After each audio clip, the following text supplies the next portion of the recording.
The Ghana Atomic Energy Commission was established in 1963 as a sole agency in Ghana responsible for all matters relating to peaceful uses of atomic energy. How well do the general public understand its operations, and has the Commission executed its mandate effectively as we commemorate the International Day for the total elimination of nuclear weapons? What do you make of President Akufo-Addo's comment on the country's commitment to being a nuclear weapon-free country? To discuss these and more, I have with me Professor Benjamin Nyarko, Director General of the Ghana Atomic Energy Commission, and you are watching The Hard Truth. My name is Nana Akusi Akunidu Asante Samuels. Professor Benjamin Nyarko is the Director General of Ghana Atomic Energy Commission. Welcome to The Hard Truth, sir. Thank you very much. Prof, it's the first time meeting you, and it looks like we've met for ages. Yeah. He doesn't know what to say. Yeah. He's a great guy. We've had a great conversation, and then it's great to have you here, sir. Thank you so much for coming. So that's why. Thank you. But really, the Ghana Atomic Energy, we hear, was established by an Act of Parliament 204 of 1963 as the sole agency in Ghana responsible for all matters relating to peaceful uses of atomic energy. In spite of its critical role in the development and effort of the country, there's been very little public knowledge of your existence and the understanding of its operations. What, again, sir, is the mandate and functions of the Commission, and has it been very effective, in your opinion? Yeah, thank you very much. As you said, the Act establishing Ghana Atomic Energy Commission was as far back as 1963. And when the commission was established, we were given some mandate to do some work, critical work for the country.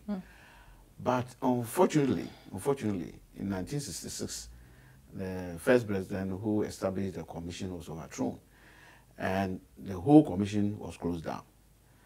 So it was closed down from 66 until 1973, when Colonel Champon, then the head of state, came and revived the place.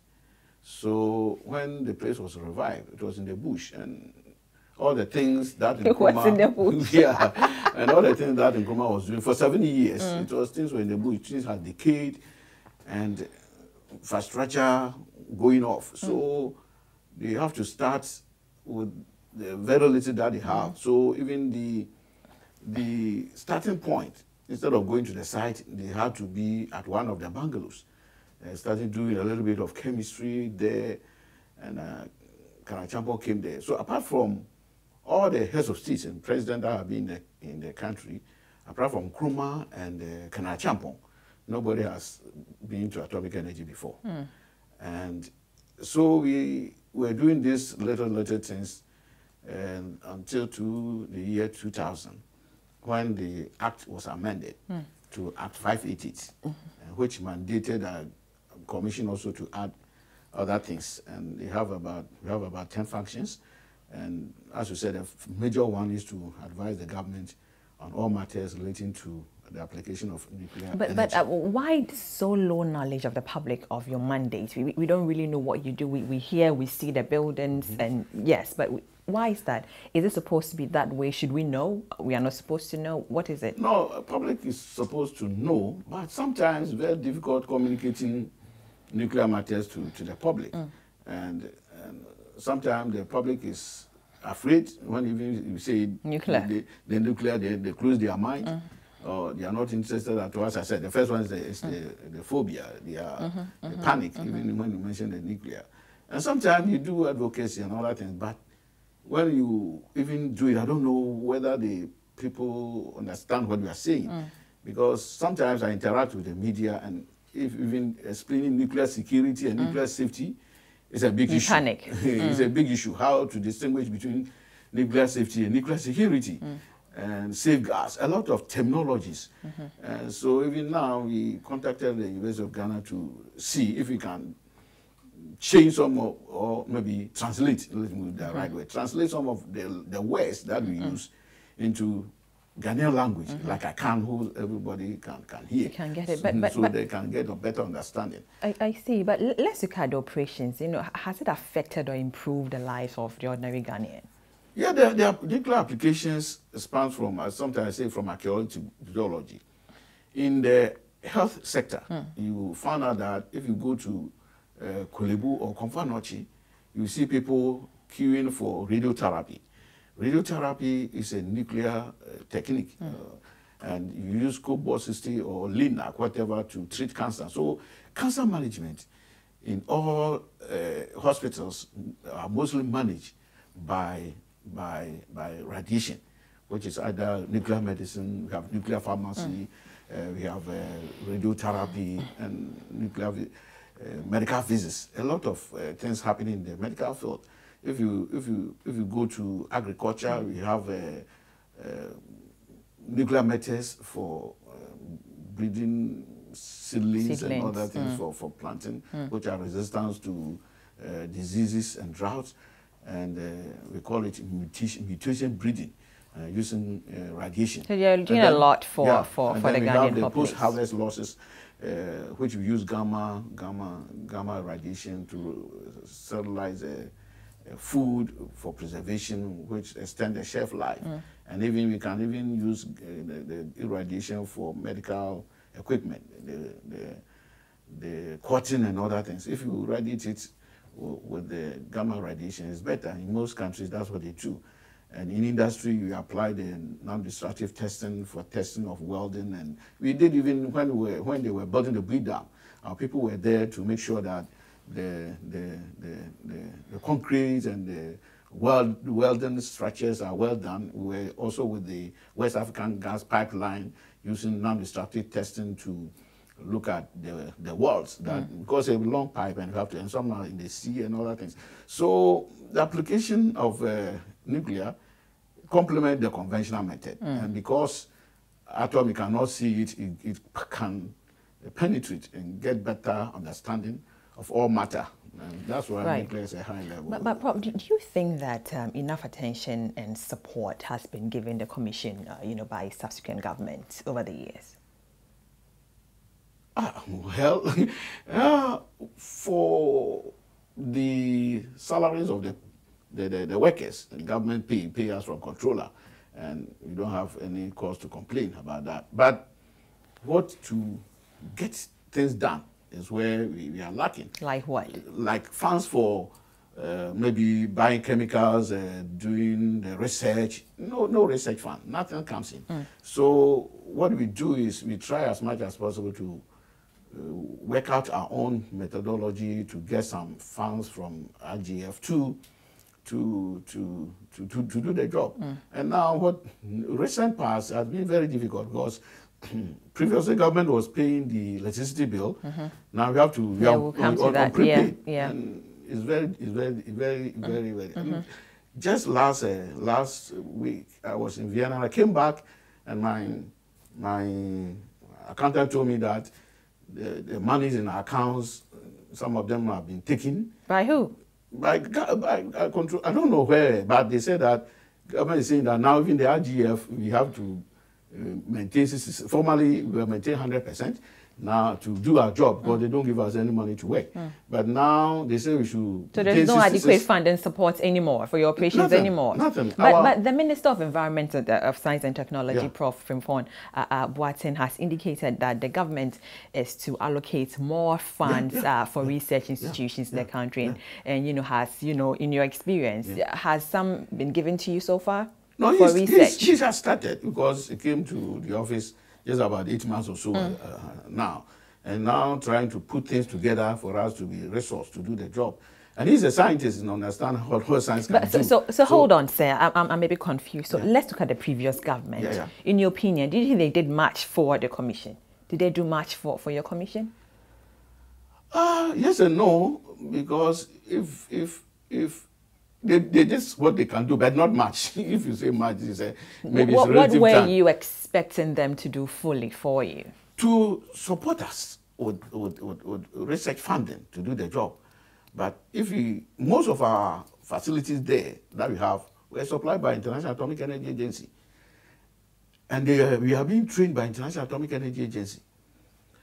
And so, if all these things have been done, we expect that government should also put in some funds to do the job, because science is expensive. Science is not just buying and selling. You invest. Sometimes you can do a research and you can get the results in 10 years' time. What we are seeing now, getting you beaming to the TV stations and those things, these things were predicted hundreds of years ago, and Einstein and those people. And now we are reaping the results of what they did, the theories they put forward. And maybe Einstein did not see that. But so if you see that science, you put money into science today, and 3 weeks' time you want to get the results. It's not possible. It's not possible. It's not possible. So some of the research that you do, you go back in about 10 years, 20 years before you get the results to make people happy. So, but it's not like that in the third world countries. But in the developed countries, they put much more resources into it. But earlier this year, it emerged that your outfit, as we said, you owed ECG over 500,000 Ghana cedis, and you even admitted in an interview with 3FM, and you even said that some of your laboratories had to be closed and all that. Has the situation changed? No, has not changed so far? Because the money we are even using to pay for the prepaid, some of the monies have been taken away. So when I came back from Vienna from General Conference, I'm stuck of how to get money to buy the credit, electricity credit, and also get fuel even for the cars to move. It's very difficult. So who is supposed to do that? I mean, we don't get it. So government is supposed to give you funding for, all of that? Are you supposed to generate money internally? Yeah, we generate money. Okay. First of all, we have GOG funding. Yes. Sometimes go for budget hearing, everything, and at the end of it, the budget is approved, but no money comes. It's never released. Last year, the GOG funding that was released to the whole Atomic Energy Commission, which I have 7 institutes, was 79,900 and something, almost 80,000 for the whole year. It wasn't released. That was what's released, but they approved about almost getting to 500,000, but only 79,000 was released. And 79,000 Ghana cedis. Yeah. Wow. And 1 week, one of the laboratories with the accelerator maybe 1 month can consume about 10,000 Ghana cedis of electricity, because the equipment should be on 24/7. So why? What do you think? What is government thinking? Why that small amount of money allocated to the commission? Oh, we don't. I think my conclusion that over the years that I've come to my mind is that we don't value science. That's all. If you cherish something, you value something that the thing can give you results, definitely work towards that, and you make conscientious effort to support that. In the house, you don't have money to cater for everything, but those important things that you feel is very important, that will make you move forward, you make sure that you get money for it.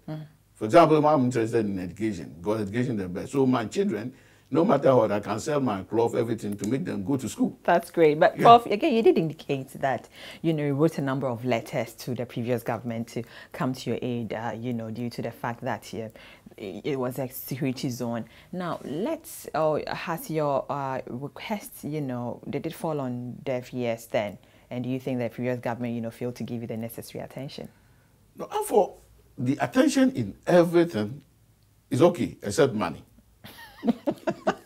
Because we work closely with national security, we work closely with foreign affairs. But you wanted that area to be marked a security zone. Yeah, because if it's marked a security zone, last when we were doing the core convention, we had about 72 security people with us, military, police, whatever. And government got the people there for us to do the job. But what happens is that if you want to wall the whole land so that there's no encroachment, we need money to wall the place, and that's goes up to money. But if you say, government, give us security protection, maybe people are encroaching, let us get security people, to military or police, to come help us ward off or drive away the creatures. They would do. Even the minister himself sometimes call the police and people to come to drive away people who are getting nearer to our place. So, Prof, there's a new government in place. Have you, tried tabling your request to them, and what has been the response so far? No, every system is a government agency, and what you have to do, everything is there. But as you said, our minister is a scientist, and he's very fantastic. He's trying to push things in the right direction, and he wants to make sure that science is supported. And you see, as I said, if you plant even plantain now, to take a year. Now he's now putting structures together, so we give him some time. And at the appropriate time to how much, in your estimation, how much would the commission need every year? How much do you think you would need every year? It depends upon what you want to do. So averagely, how much would that be? If it's just operational costs, operational costs. Operational costs is different from doing scientific work. For example, if you're going to do nuclear power, put a nuclear power plant in the country to generate electricity, then we're talking about billions of dollars. Billions of dollars. Yeah. And you're getting 79,000 Ghana cedis. We'll be right back.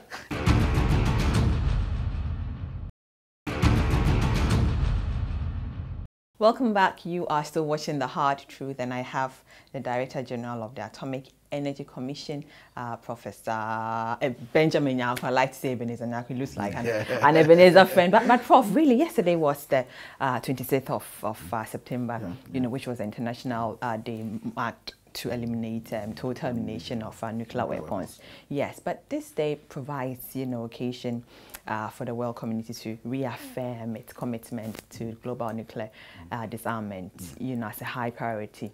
Yet today, I think 15,000 nuclear weapons remain. Can we really have a nuclear-free weapon, world?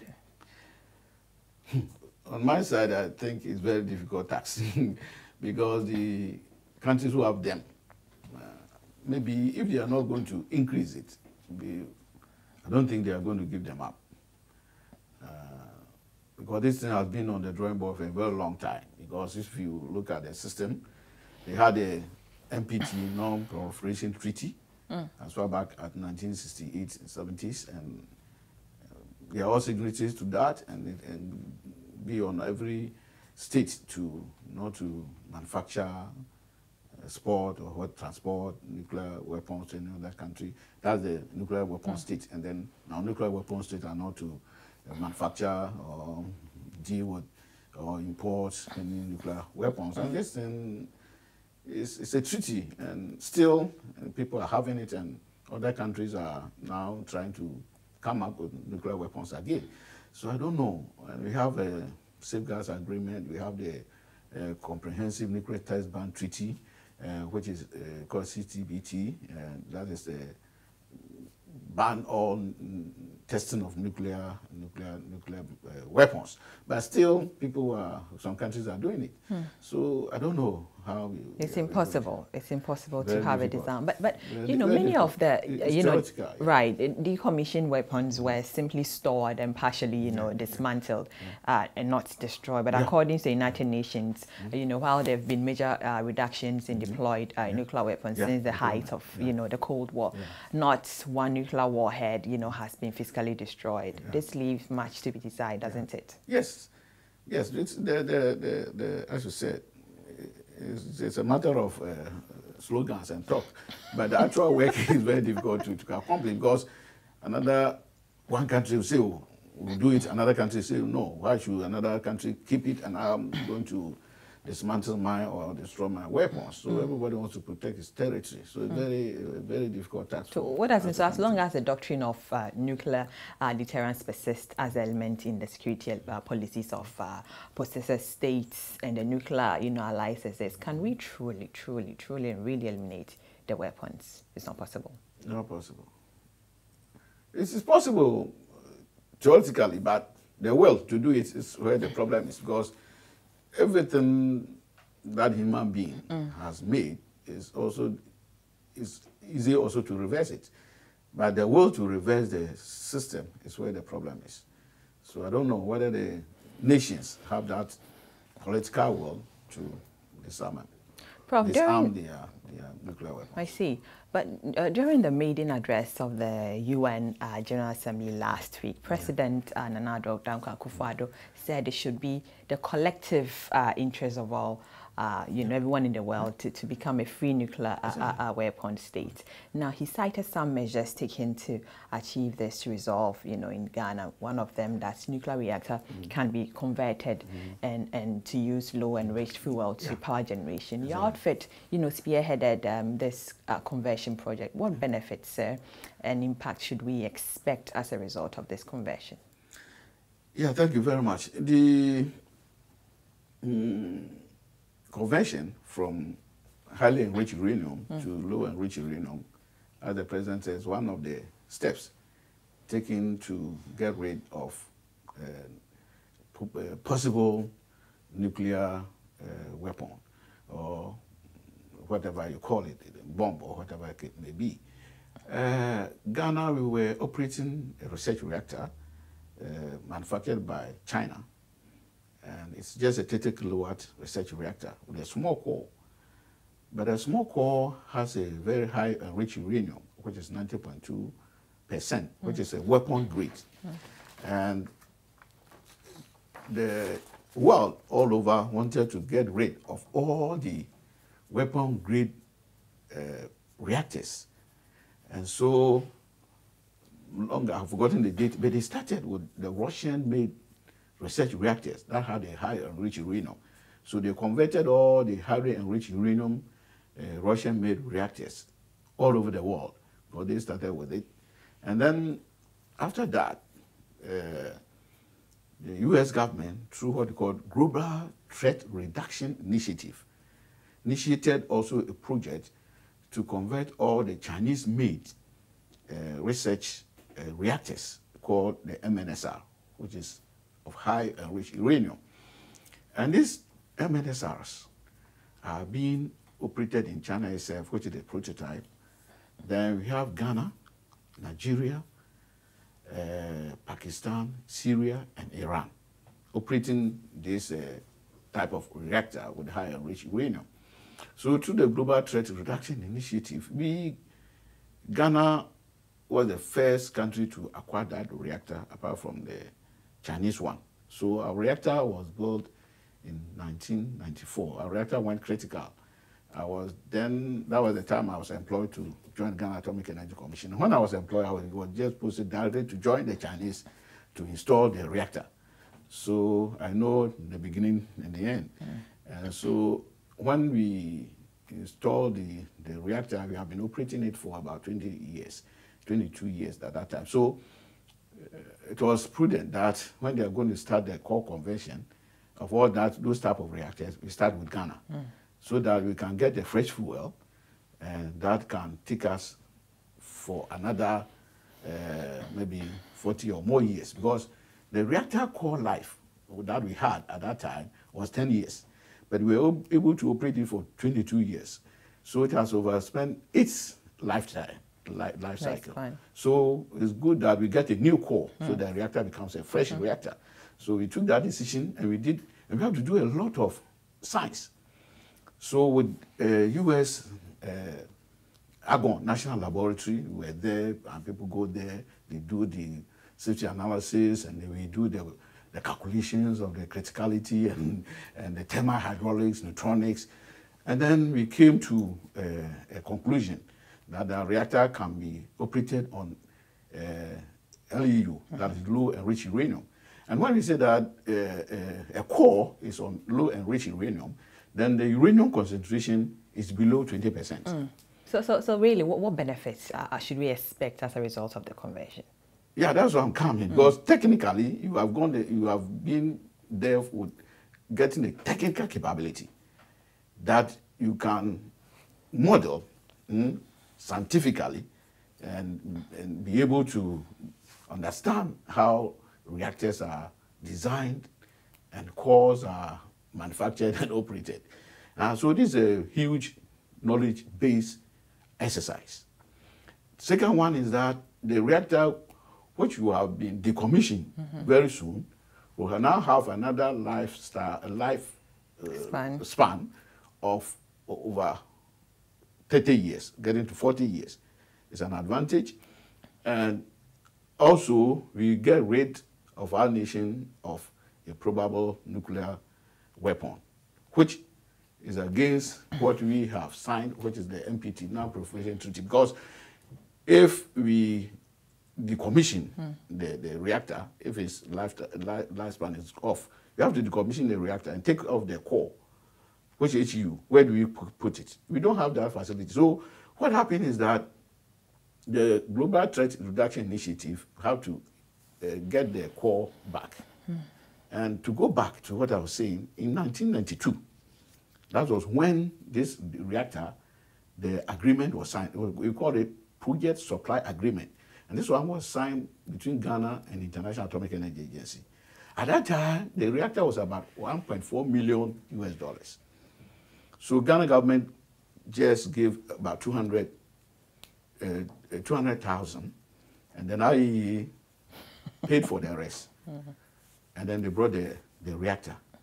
So it was just a project supply agreement, as I said. So based on that, we got this reactor, and we have that relationship with the International Atomic Energy Agency. And so they come here for safeguards and all that, it matters. So this reactor was not done yesterday or today, 1992. But Ivor Greenstreet, the CPP presidential candidate for 2016, believes that Ghana can be a potential or, uranium hotspot, and that the nation could, earn significant foreign exchange from this export. What is the potential for uranium deposits and exploitation in Ghana? For uranium deposits, see, we have a commercial value. If you have every soil at least has some percentage of uranium. Uranium is everywhere. But how commercial is it? So we did something, and I think somewhere in the water region, sometimes where central region, some places has some amount of uranium deposits. But no exploration has been done in details to get whether those ones are... I think he stated that in South Africa, gold tailing normally contains uranium. Gold tailing in Ghana, we have done a lot of work. The uranium content in Ghana gold tailing is not commercially viable to go for it. In Africa, we have uranium mines, Niger, Namibia, and South Africa. And they export about, I've forgotten that thing, but I don't want to make a mistake. Maybe more than 20% or getting to 40% of the world uranium resources in Africa. But the whole of Africa, we have only, I think, 2 reactors operating in South Africa. And the developed countries come for the uranium, they buy it in Namibia, they buy it in Niger. Prof, and then they used to generate he the also electricity. said that there is a relationship, between the gold and uranium, and, this has been proven by your outfit. The research was done by Ghana Atomic Commission. Yeah, what I'm saying that, you see, you can get the uranium, but sometimes even gold. Some places have gold, but if you mine, you run into a loss because it's not commercially viable because of the concentration. It's low. So if you invest a lot in it, you get less than what you have invested in. And everybody who go into prospecting wants to get profit. So our gold deposit, our uranium deposit with the gold is very low. It's not like the South African one. I see. And that's why people are not going into it. But our president also stated that the highly enriched uranium was flown out, of Ghana back to China, signing or signaling at the end of the removal of such material from the country. I'm not sure, I'm sure, sorry, that your outfit was involved in this arrangement, and when and where and why, did this get highly enriched uranium? Where do we get it? Now, this highly enriched uranium that he's talking about is a fuel. Yes. And it was in our reactor. And that's what we removed. And the fuel itself was manufactured by China. And with the reactor, when the reactor was coming, it's China who manufactured the reactor, and they came with the fuel, like a car. The reactor engine is the fuel. I see. So we want to understand what went into the arrangement with China. Did you know? What went into the arrangement with China? With the transportation of the uranium. Yes. No, the Chinese, they don't have any problem. You see, that's what I was coming to. in the project supply agreement that we signed, it was signed that fuel return to China. And the fuel we are going to return is the spent fuel. The used engine, that we import used engine. The same thing, we are sending the used fuel to China. And the Chinese manufacture the fuel. And we are saying that in the project supply agreement stated that when the core is spent, then you have to return the core to China. So that is, but unfortunately for us, in the PSC that is signed at that time, they didn't specify who bears the cost and how. So this one was going to be a burden on Ghana, how to manage the spent fuel. And it's a great cost. So luckily for us, with the U.S.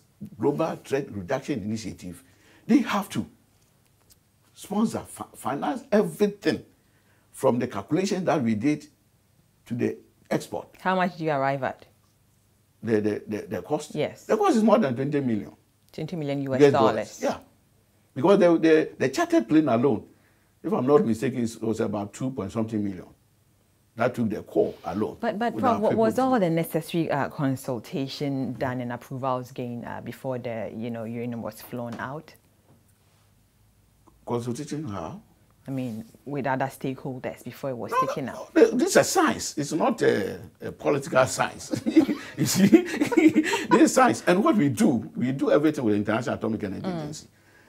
And at one time, if I can remember, the minister at that time, Minister of Foreign Affairs, we did Minister of Foreign Affairs. Minister of Foreign Affairs at that time was to go to Vienna to sign the contract for government. She couldn't go.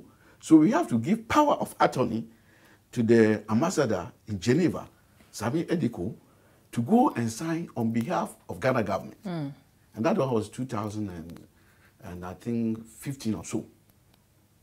And so this call was supposed to go out of the country on October 16, 2016. But unfortunately, because of some bureaucracy in China, with the transport, even the transport alone, if you move the reactor, the core from the plane, transporting it to the research institute, which is in China, you have to get a license for it. So there were licensing at every stage. So it was very difficult. So we couldn't do all the licenses. So when we removed the core has to stay here from October 16 that we were supposed to fly to just recently that we took the thing away. So there's nothing that you can do with the nuclear pin without the International Atomic Energy. The president will go to the UN Security Council. So there's nothing secret about it. I know, but so what do you make of the concern of the minority in Parliament, that this arrangement was, done or was shrouded in utmost secrecy? I'm very surprised because it's during NDC time that we started this job. And we did almost everything. And that's why I'm saying that time, the Minister for Foreign Affairs, Hannah Tete. Yeah, he was in office, and this thing went there. And he gave me the power of attorney to be given to the permanent mission in Geneva, who is responsible for IAEA, to Prof, go and sign this thing. I think they based, their case or the argument on the Supreme Court ruling on the Gitmo 2 case on Article 75 of the Constitution. Article 75 of the Constitution states that the President may execute or cause to be executed, treaties, agreements or conventions in the name of Ghana. And I think Clause 2 also continues that the treaty, agreement or convention executed by or under the authority of the President shall be subject to ratification by the Act of Parliament. So looking at that... This is not a treaty. All the treaties and conventions that we do, we send it to Parliament. That is not a treaty. This is work. It's technical work. I see. Yeah, this is technical work. And when you have signed a project supply agreement, then you give the agreement to the technical institute to do the job. This is a job done. And when we went to the International Atomic Energy Agency with my minister, you saw the Director General of IAEA. And he congratulated Ghana. If you see the congrats we are receiving from the world over for the good job done, being an example for the whole world to follow. it is marvelous. And this, and to me, I'm not a lawyer, but to me, this one does not need any. But Prof, educate me. So are we took it to them. Are we getting something back? No. Getting something back like what? Tell me. We have to pay, and it's for free. And then people are helping you. Okay. People are writing. You have to even write a letter and thank them. I see. Especially the American government to thank them that you have helped us to get rid of this spent fuel that to have been a burden to us. The money that we spent, I was talking to myself, hey, if I've gotten this money, maybe go to my village chief and then get some land and then bury it there and get the 20 million. We'll be right back. We'll be right back.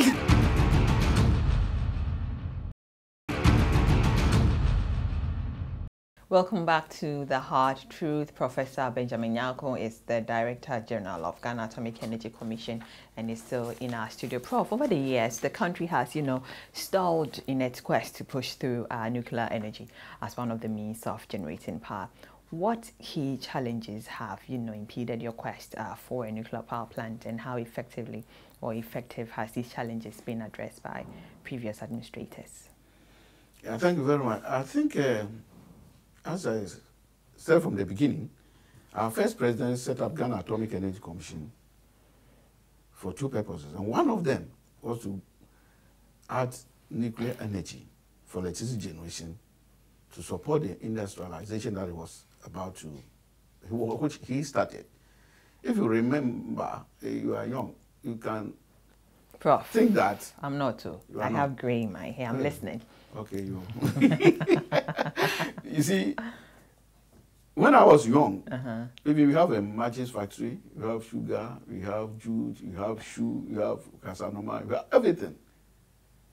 Everything is gone. Have you asked yourself why is this so? Energy is just defined as ability to do work. When you lack energy, you are dead. That's why the country died. And Nkrumah, first president, saw that without energy, the industry would die. And that time that he was commissioned Atomic Energy Commission, he had just commissioned he was about to commission the Akosombo Dam. And he said that he has to add nuclear energy into the energy mix because the Akosombo Dam cannot sustain the industrialization that we want to go into and to become a developed country or middle income country. And this idea was abandoned, as I told you. And the atomic energy was closed down. The nuclear power program was cancelled. And it's political until 2008. In 2006, 2007, I think we had an energy crisis, a severe one. And that time, the then President Kufuor, set up a committee, and we call it Prof. J. Bekwen Committee. And they developed the nuclear power program document, and the cabinet approved it in 2008. So it was that time, 1963, that atomic energy was established. The nuclear power program was abandoned until 2008. That cabinet took a decision that we should continue the process. But unfortunately, it was change of government, and if you don't get things done rightly, you crash. Because I always say that nuclear science or nuclear power program is political than science. So, and even when we went to the IEA, the Director General told my minister that nuclear power program specifically, is more political. If you go to United Arab Emirates, they are building 4 nuclear power plants. They have oil more maybe 100 times more than we have, but they are building 4 nuclear power plants. And it's the emir who took a decision that we are building it, whether they didn't have any atomic energy commission, but they have their work to build. So they are commissioning their first nuclear power plant maybe at the end of this year. And we are going there even in October for a ministerial nuclear conference on nuclear power program. And so if you ask me, mostly is based on political instability on the nuclear program. But now, we are at a level that the two main political parties in the country, NDC and NPP, I worked with them. Last, before the NPP came to power, I was going to Russia with the minister. I think I went there with then Dr. Ocheji. I went there with Nyarko to Russia to have discussions with the Reactor who were doing this thing. So, and when he came recently, I went to Russia again with the Honorable William Edu, who is the Deputy Minister for Energy. And we have been talking to a lot of people. But now, the road is clear than before. And so this year, in January, we had what we call Integrated Nuclear Infrastructure Review Mission in Ghana by the International Atomic Energy Agency. And the report they produced on our nuclear program is published on the IAEA website. The first newcomer country in Africa to publish their report on the IAEA website for all the world to know what we are doing. And when we were there, it's the only first country, a newcomer country worldwide, that when they came for that integrated nuclear review mission, they didn't have any problem with our management system, how we have put our structures there to make the nuclear power program work. And now the government is taking it up. So what I've said to government that at this stage, which they have written to me, we should establish owner-operator, like VRA is an owner-operator of the Akosombo. So we need owner-operator for the nuclear power program. And government should also take a decision on which country we are going, because so many countries are contacting us, China, Prof, Korea, Russia. Right. Yeah. The nuclear, power plant, is in 3 phases, and we just ended phase one. Yeah. Exactly. So you have stated that your goal is to complete all outstanding, things in phase 1. And what outstanding issues were you talking about? The outstanding issues are those recommendations that were in the report, Integrated Nuclear Review Mission Report, Indian Mission Report. And some of the major issue that they raised was that our energy planning studies report is 2009, so if you update it. So we are working with the Energy Commission to update the energy planning report, because we are going to go for nuclear. We have to do assessment of all the nuclear, all the energy systems, from biogas to gas to thermal to whatever. And even the charcoal, or you should model everything to see whether nuclear is needed in the system. So at this stage, we have gotten oil, we have gotten gas.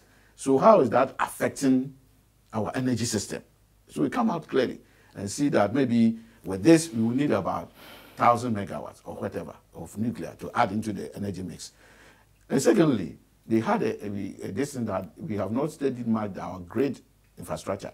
So we are even going to send some great co-people to maybe Bangladesh or whatever to also study the thing that they did, so they come and do proper assessment of our grid. Because the nuclear power plant that we're going to build, maybe the minimum that we are looking at now for one plant is 1,000 megawatts. And the Russians, for example, are eager to build 2 at the same time, which is 1,200 megawatts. And this one adds up to about 2,400 megawatts. So can our grid take this energy? And how will be the distribution? So we have to study this. And so these were the 2 key issues. And the third issue was that we passed our Nuclear Regulatory Authority bill, all right. We have established, but there are some key issues that need to be addressed in the thing, because we didn't capture certain things, like how do we deal with the spent fuel that we are going to have, because they're not captured in the law. So we have to work on that. So there's a need to amend the act of the Regulatory Authority. I see. So these are the things we are working on. What should we expect, or to be involved in phase 2 and 3? Phase 2 is basically, as I said, that we want the owner operator. Phase 2 is just bidding, contracting of the program. So if you have that's what will go to Parliament, maybe Parliament, because you have to get the contract, everything, and then go to procurement, whatever. So with the bidding and contracting those things, you have to get the owner operator to be able to do this with the vendor and to come out clearly with what bids, what contracts, what things are going to be done. Then we package all things for Parliament. What timelines are we looking at? Do we have No, timelines? for phase 2, we are going to start in 2018. And then phase 3 is just construction and operation and decommissioning. But it took us about 7 years to complete phase 1. So what is the standard, duration for completing each phase? And are we making any progress? That's why I said that it's a political science, because we slow down because of politics. Because you don't know what is ahead of you.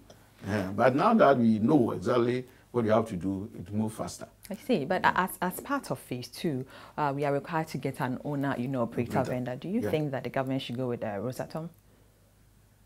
Well, yeah. For me, I don't want to preempt anything. But you see, if you go to Russia, they were the first country to operate a commercial nuclear power plant, and they have a lot of experience all over the world. They have built reactors in Pakistan, Iran, Turkey, wherever.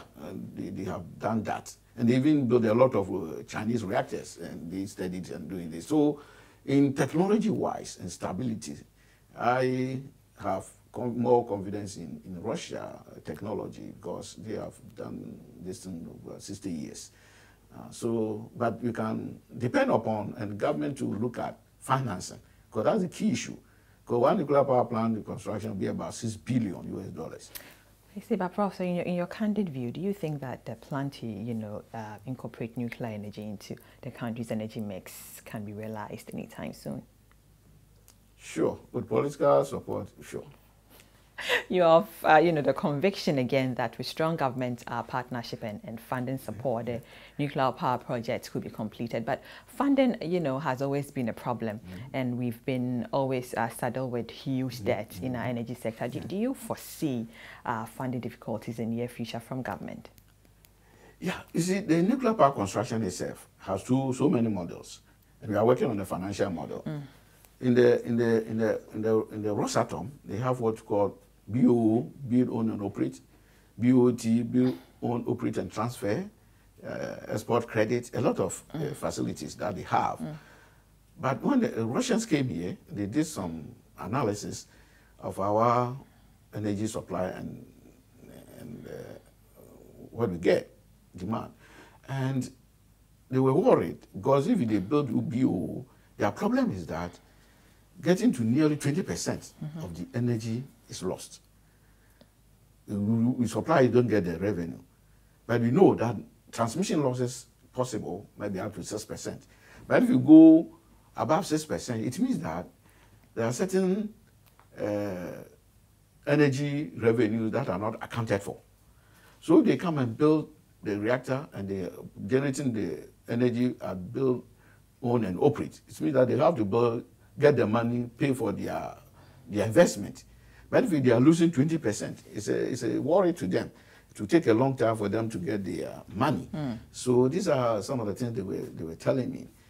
But on the other hand, if government can come in with them, a partner, so they want some equity in the system, that maybe some of the vendor countries are requesting for maybe about 10 to 15% government equity or government share. Is that too much? That's not too much. Maybe 600 million also. And then the 600 million is not too much. It's not too much. I see. But really, Prof, in July this year, there was a brouhaha regarding the abrogation of memorandum of understanding between your outfit, Ghana Atomic Agency, and is it Meran Tavokoli or something like that? Keshi, yes, of Keshi Foundation to build the first space research center in Ghana. And it took the investigation of the Minister of Environment, Science and Technology, Frimpong Boateng, for your outfit to find out that the activities of Meran was not genuine. So does this mean that it doesn't really give a reflection, a positive reflection on you? Why is that? Well, what can I don't want to enter into cash system a lot, because actually that system is not in our core mandate, cash work. And it was the Space Science Agency that some of them went for meetings and met cash. And I'm not a space science person, I'm a nuclear scientist. So when they came and we look at what he had, I read a book, they said they want to collaborate with him for research and to understand what they are doing. So we're trying, as a researcher, you have to go into anything to see whether it works or not. But unfortunately, it turned out that we didn't do what we call due diligence on the man. No, but I don't get, so you've been dealing with this scientists or, scientists since 2016. And why should they take the minister only some few months, to figure out something your office couldn't figure out over years? No, we knew. Not figure out. We knew, because what happened is that you, as a researcher, I mean, that's my view. I try to understand what people are doing, because sometimes you have to have different things that may happen elsewhere. So it was not actually any serious case, but it's a serious system that cash is a fraud. That's what they have said. But the technology itself, I was studying it, I was reading the books to understand what I was doing, because as a scientist, you sometimes have to be a little bit curious to know what is happening. But sometimes it may work, things may go wrong, things may go right, and you have to take the responsibility. So you are thankful to your minister? Yes. Thank you very much. Thank you very much for talking to the hard truth. So we've been talking to Professor Benjamin Nyarko, Director General of Ghana Atomic Commission, and he said a lot. Now, let's keep the conversation going. They need a lot of funding. Government gives them 79,000 Ghana cedis. What do you think? I mean, you can send your comments to all our social media platforms on your screen right now. Catch a repeat of the program tomorrow. It's at 9 to 10 a.m. You've been watching The Hard Truth. My name is Nyarko Samuel. Have a good evening. Bye.